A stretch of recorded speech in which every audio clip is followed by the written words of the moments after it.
think Ukraine is moving in the right direction in terms of reforms? Definitely yes. Direction is correct. What was done during 1.5 years is much more in comparison what was done 20 years before Maidan, which means in this regard, no doubt. What are the main obstacles to reforms in Ukraine?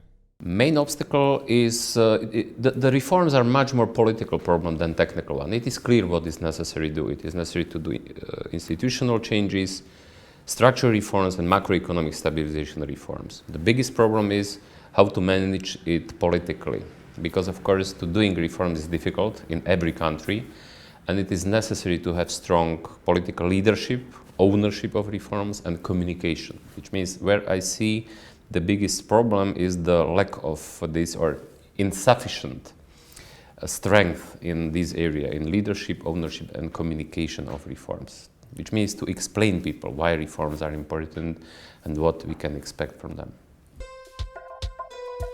How can the West best help Ukraine? Ukraine could support Ukraine much more than today reality is, which means in this regard I consider today's support insufficient. On the other side, it is necessary to send clear message to Ukrainians that it is in their hands, that nobody from outside will do instead of them these reforms, that they have to own reforms and it is their responsibility to change Ukraine. But at the same time, West has to be much more supportive in this regard.